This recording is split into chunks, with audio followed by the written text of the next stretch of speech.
All right, team, welcome to another episode of the Exceptional Leadership Podcast. As always, I'm your host, Matt Hamilton, delighted to have your company with me once again for an in-depth look today at the power of story. Now, you might be wondering what I mean by that, and I'd like you to think of it as follows. So human beings have a real affinity for stories and storytelling. In fact, it's helped us build nations. I want you to think of the American dream and the Australian dream as great examples of that. And it's important for us because we build our culture and our identity around that story. It gives us a bit of a sense of who we are or who we strive to be. It's a real guiding light in some cases.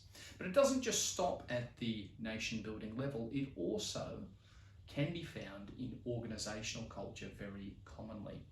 A good practical example might be Toyota, for example. When you think of Toyota, you might think reliability because that has become a part of their story and something that guides what they do. It's something that we've all bought into. Most of us would probably agree that Toyotas in general are pretty reliable. Now, are they any more reliable than any other car? I don't have any evidence to suggest that that is the case. But that is nonetheless a part of the story that I've bought into as a consumer, and I wouldn't be surprised if you have too.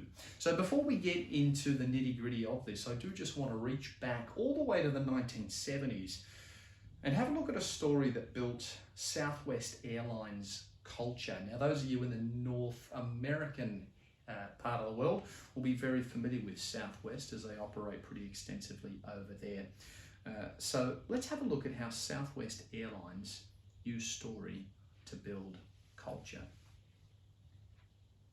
Southwest Airlines started in the early 1970s as a scrappy regional airline in Texas. Now at the time they had just 4 planes and they were trying to compete against much larger carriers. The company's survival was constantly in question, and one day the leadership faced a tough decision. Financial pressures meant selling one of the planes. Doing so could disrupt operations and upset schedules, but they had no choice if they wanted the airline to survive. So instead of cutting corners or scaling back service, the founders decided on a bold alternative.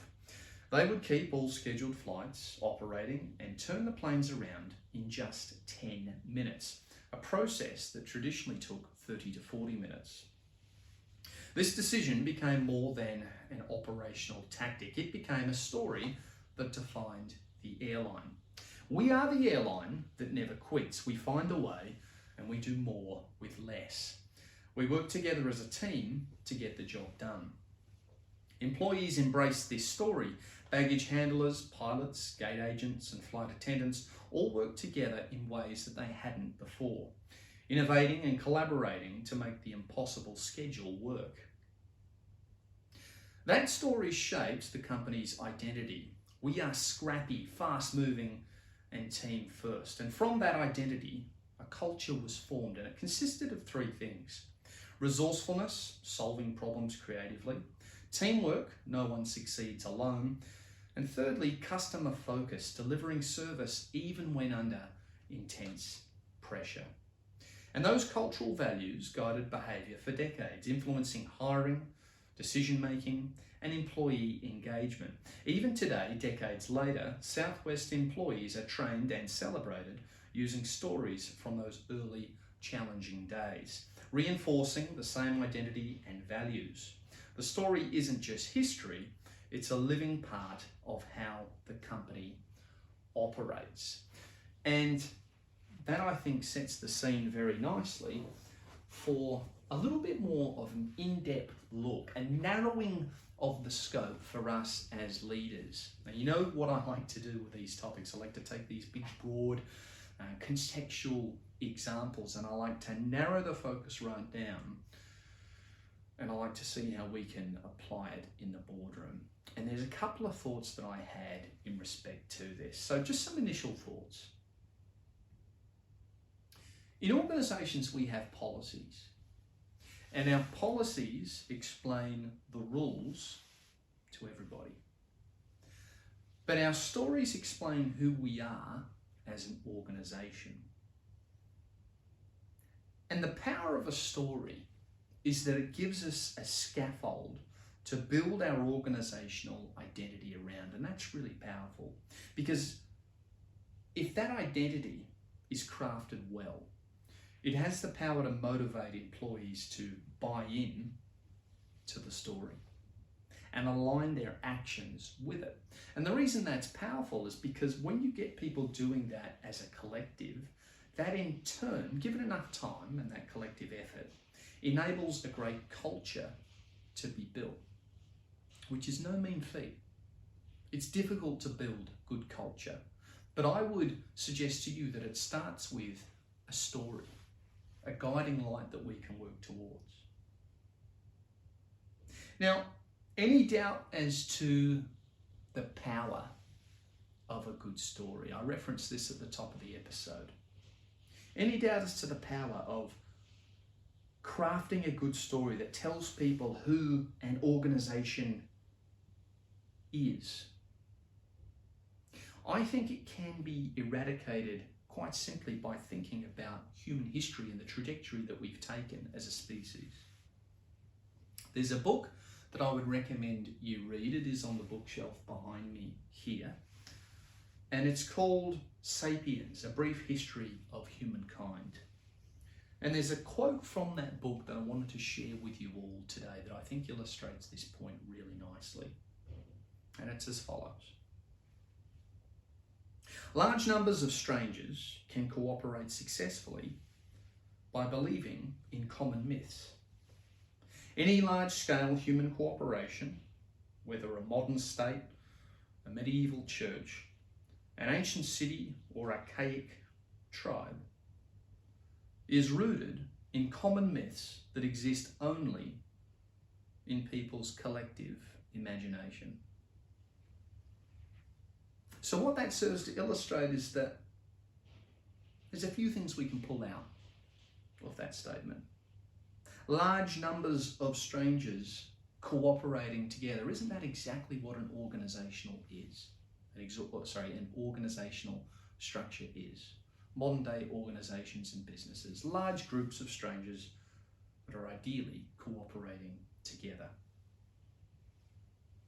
And the belief in common myths.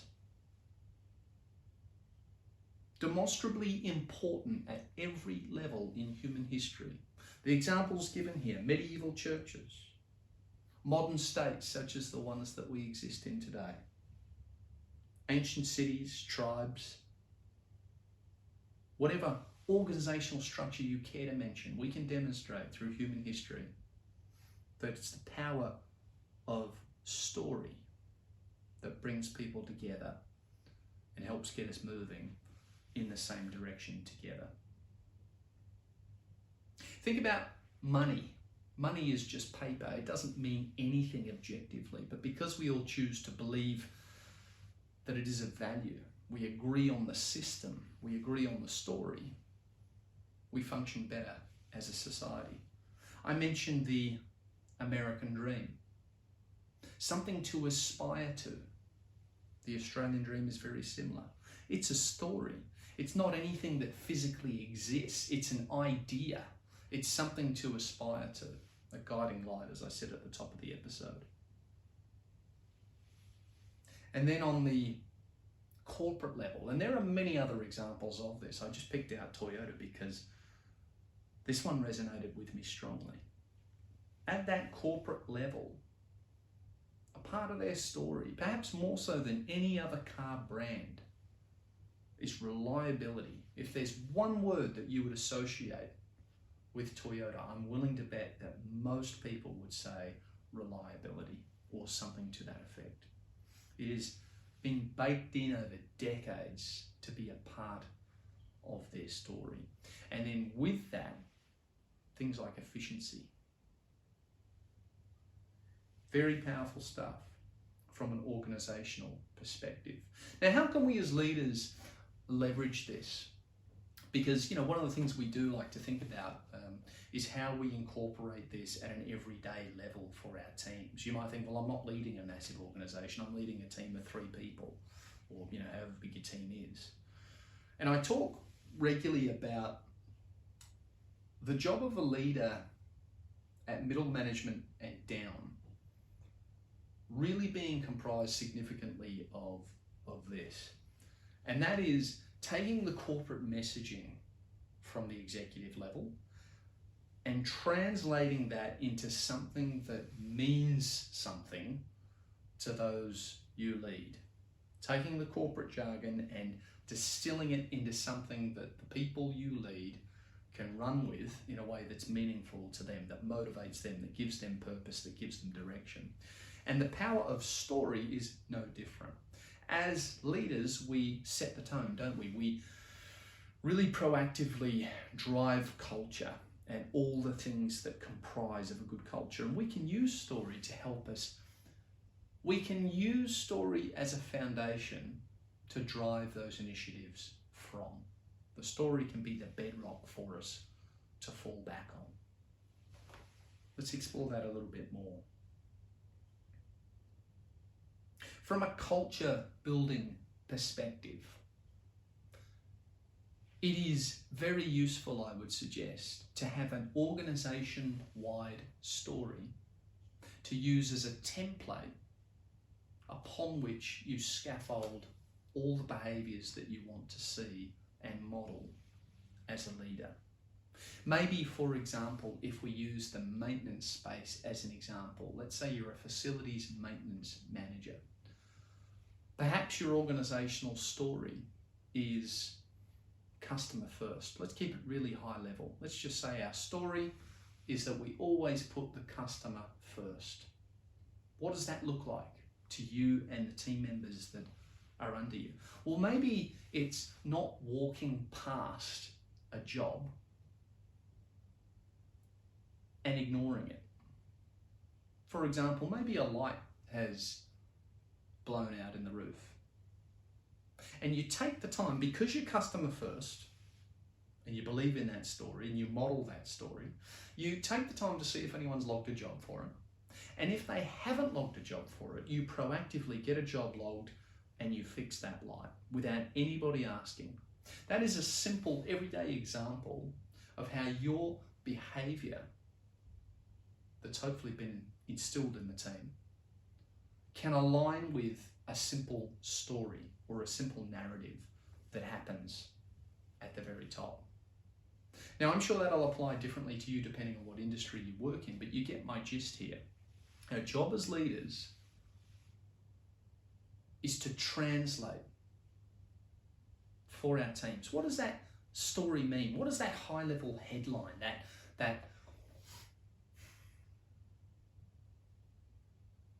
aspirational ideology of the company? What does that mean to us at an everyday level on the floor? And I'd love you to have a think about that. So what story is your organization telling?